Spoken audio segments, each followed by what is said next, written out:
Quais são algumas bandeiras vermelhas que o fizeram abandonar a relação? Quando estávamos apenas começando, nós deparamos com algumas dificuldades financeiras inesperadas. Tivemos que pedir dinheiro emprestado a meus pais para fazer um mês de aluguel. Eu falava do quanto eu odiava fazer isso e do quanto eu queria pagá-los o mais rápido possível. Ele pegou uma parte do dinheiro, comprou uma garrafa cara de álcool de alta qualidade e escondeu-a de mim. Na época, ele não estava trabalhando. Odeio pessoas que não têm vergonha de pedir dinheiro emprestado. Não tenho absolutamente nenhum problema em emprestá-lo a alguém. Mas você não deve ficar à vontade. A má notícia é que o dinheiro foi totalmente desperdiçado porque quando larguei tive que desistir do apartamento e voltar a morar com meus pais por algum tempo. De qualquer forma, a boa notícia é que eu lhes paguei de volta alguns meses depois. A melhor notícia é que um pouco depois disso, uma amiga de infância confessou que sempre me amou, mas não disse nada porque achava que eu estava feliz com ela. Ela e eu acabamos de comemorar nosso aniversário de casamento de 2 anos. Quando em vez de se desculpar depois de ser pego mentindo, ela conheceu outra garota na internet para me mostrar como era fácil conseguir que outra mulher falasse com ela se eu não o fizesse. Mas ela ainda esperava resolver as coisas.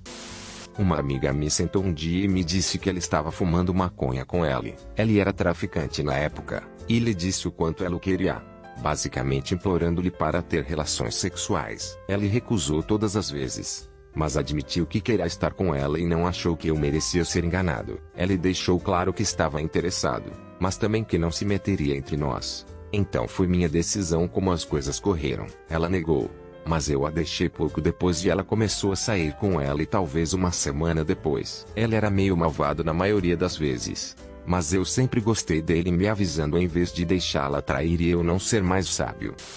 Ela arruinou todos os grandes eventos. Ela tinha uma atitude que não lhe permitia desfrutar de nada. Ela agiria alegre e entusiasmado levando ao referido evento, e depois simplesmente o arruinaria. Eu acabei de deixar um relacionamento por esta mesma razão. Não importa qual fosse a situação, ela sempre teve que se concentrar nos negativos e agiu como se o mundo inteiro estivesse contra ele o tempo todo. Tem uma depressão severa e eventualmente, depois de uma recaída particularmente ruim onde eu estava novamente suicida, recebi terapia. Trabalhei tanto para mudar minha visão das coisas, para praticar o autocuidado, para reconhecer quando meus sintomas estavam ficando ruins e administrá-los, e para ter alguém constantemente tentando desfazer isso era demais. Controlar o comportamento. Que eu deveria usar roupas cobertas para que os homens não olhassem para mim. Era um verão muito quente e eu já usava saias longas até os tornozelos e tops sem clivagem. Uma vez estávamos comendo em um café e um cara bêbado que estava sentado atrás de mim começou a falar comigo. Eu nem me virei para ela e o reconheci. Apenas continuei comendo. Meu ex começou a brigar com ela, e depois me pegou pelo braço para sair. Na nossa caminhada de volta para casa, ele gritava comigo como tudo isso era culpa minha. Depois de 3 anos, esse foi meu ponto de ruptura e eu fui embora. Quando eu me mudei para o trabalho e senti minha saúde mental voltar, pensei que estava mais feliz porque me mudei para uma cidade onde queria estar. Mas ao invés disso descobri que cada vez que ela me visitava eu não ficava feliz com isso. Tive uma grande crise depois que ela terminou comigo. Mas depois disso, o mundo parecia mais brilhante, provavelmente devido à falta de iluminação de gás. Ela era um pouco mais velho que eu e bem conhecido na cidade, um DJ, e adorava me levar a mim e a meus amigos e colegas de trabalho nos divertir. Era um bom momento e eu sou o tipo de pessoa que gosta de incluir pessoas em coisas que talvez não tenham a chance de fazer novamente. Foi uma explosão. Depois começou a levá-los para fora quando eu não estava por perto e entretê-los em nossa casa. Mais tarde, ela se referiu a mim como o maior ala não intencional que ele já conheceu diante de pessoas que eu conhecia. Felizmente, pelo menos um dos meus colegas de trabalho era uma pessoa decente e me indicou a pista. Provavelmente quando lhe disse que precisava que viessem comigo a terapia de casais, porque estava cansado de ter os mesmos argumentos e estava infeliz por causa desses problemas que estávamos tendo, e sua resposta foi olhar-me de cara morta e dizer não quero ir, porque eles vão me dizer que estou errado e não quero ter que mudar. Bateu-me então que ela não se importava realmente se eu não estivesse feliz, apenas que ela estava. Difícil de interpretar mal quando ela literalmente me disse isso. Eu tive o mesmo tipo de coisa acontecendo. Minha ex mencionou que o terapeuta dela achou que eu poderia aparecer para uma sessão ou 2 com ela. E eu achei isso ótimo. Isto foi nos últimos 2 meses de nosso relacionamento de 2 anos. Depois que algumas coisas aconteceram e nós estávamos com gelo, eu disse a ela que adoraria fazer terapia de casais, e ela franziu o sobrancelho e disse: por quê? Eu não quero ir à terapia de casais e apenas ser informado do quão ruim eu sou. Percebi que precisava de ajuda e pedi por isso.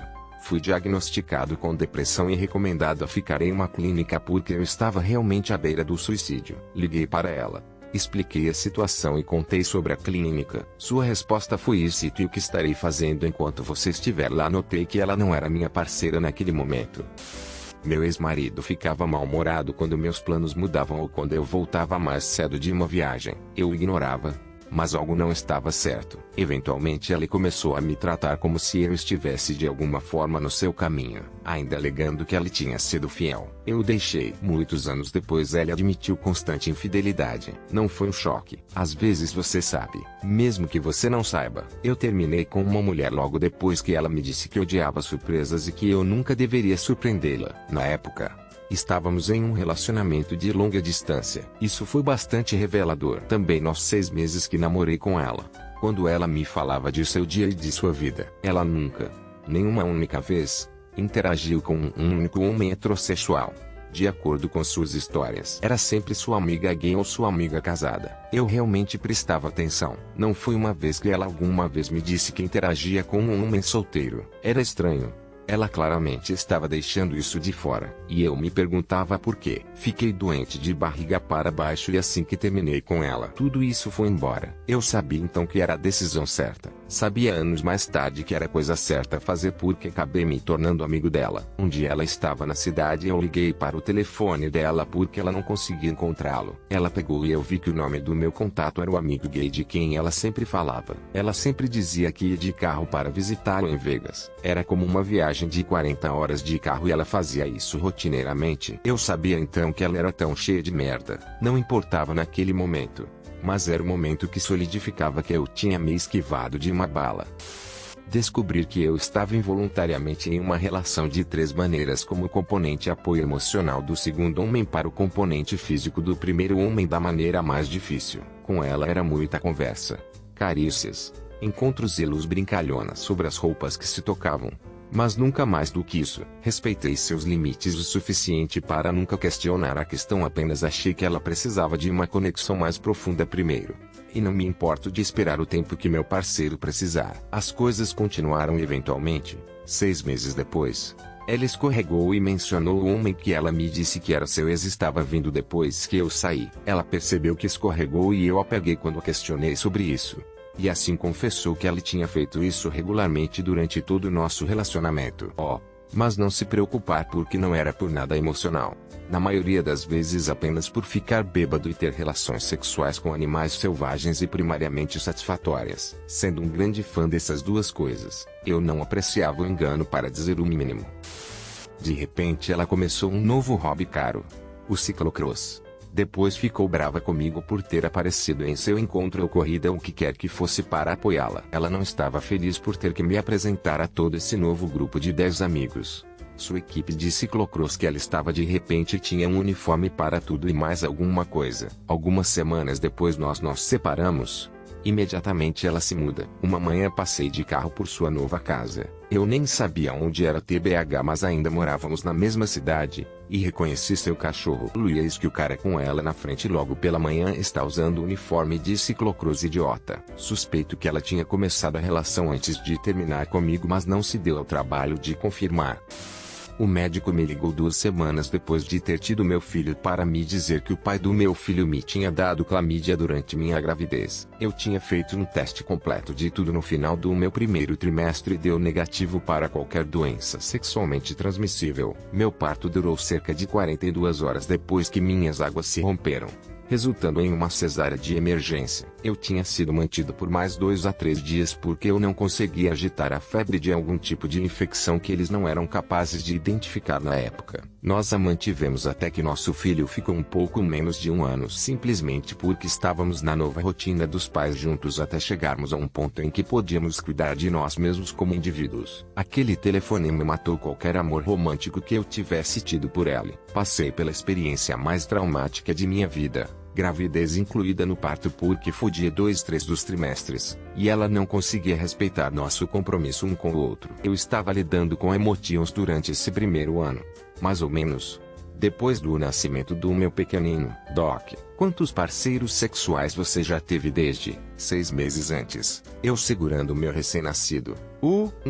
O que está acontecendo, Doc? Você precisa vir buscar remédios e trazer seu parceiro porque se ele é o único contato sexual que você teve desde seu último teste, ele também está infectado, mas não o recebeu de você. Ela foi incrivelmente específica sobre como a clamídia é transmitida para garantir que eu não ouvisse as mentiras que ela deve ter previsto que ela diria sobre como a recebeu. Ela tentou todas as últimas.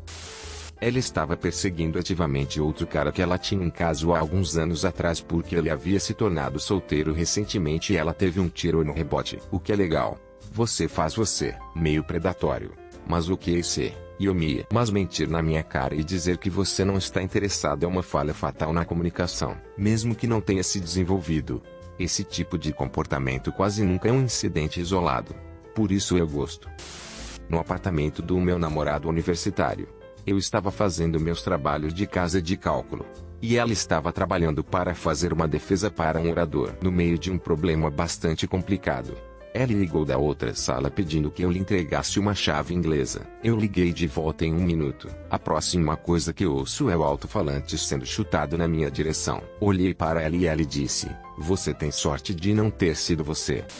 O sentimento de se eu não apaziguar esta pessoa agora. Talvez não viva até amanhã foi uma grande bandeira vermelha. Havia muitos outros como as tentativas de me cortar de qualquer rede de apoio. Eu felizmente tinha o suficiente para me tirar de lá uma vez que tinha aceitado que precisava daquela ajuda e que não havia problema em aceitar a ajuda para sair e que, com ajuda, iríamos fazer um plano. Acordei até 20 chamadas perdidas e tipo 50 mensagens falam de como eu era uma pessoa má por não atender o telefone e ela sabia que eu a estava enganando e que ela estava me deixando. Eu disse a ela que estava dormindo e ela imediatamente me ligou chorando e implorando que eu a levasse de volta e que ela normalmente não é assim. Eu estava praticamente com uma bandeira vermelha na cara. Eu me senti meio mal. Ela deve ter tido alguns relacionamentos muito ruins para se tornar assim. Acho que as pessoas não se tornam assim só porque...